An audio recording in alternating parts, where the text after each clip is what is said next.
Easy Explain, Epicureanism, part 4 of 4, Friendship and Death, the big finale.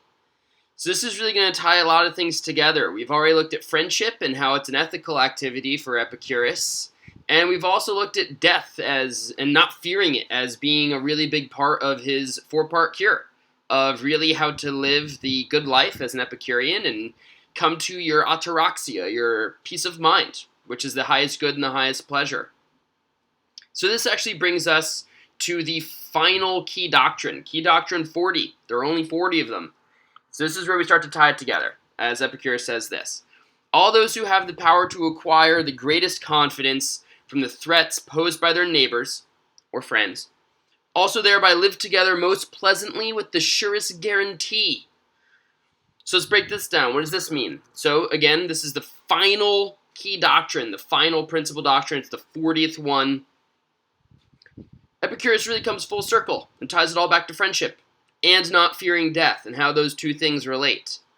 Right, so this is the big summary here. Friendship is how we acquire the greatest confidence. Right? With all this confidence, you're going to be, at least at some degree, in peace of mind. Right? This is your ataraxia. This is the highest good. This is the highest state of mental pleasure.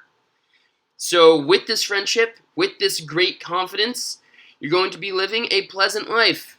Right? This is going to bring about a pretty high degree of certainty. You've got peace of mind. You've got that ataraxia. You're living the good Epicurean life. You're living a pleasant life. So if Key Doctrine doesn't sell you here, we can also look at one of the Vatican Sayings. These numbers, again, the Vatican Sayings are very fragmented. We've got random numbers for them. They're kind of all over the place. But here we're going to look at Vatican Saying number 78, which really drives home the power of true Epicurean friendship, at least for Epicurus, why it's so great, why it's so good about helping us to dissolve the fear of death and kind of be rid of all of our worries about death.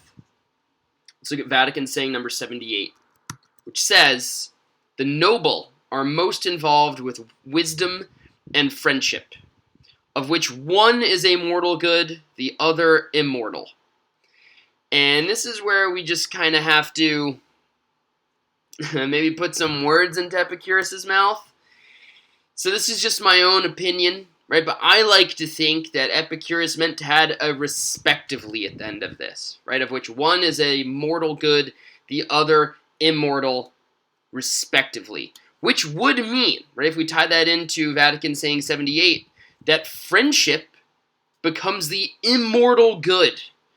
Friendship is so good that it outlives us. It transcends death. It extends beyond our life. And even our individual life, right? If you think about friendship and how many lives you can impact and improve and better through being a good friend, it really does kind of become immortal in a sense, right? So maybe that's putting too many words, one extra word into Epicurus' mouth. But ultimately, when you're a good Epicurean friend, not only do you not have death to worry about, but maybe you can also help others not worry about death as much either. Hope this helps.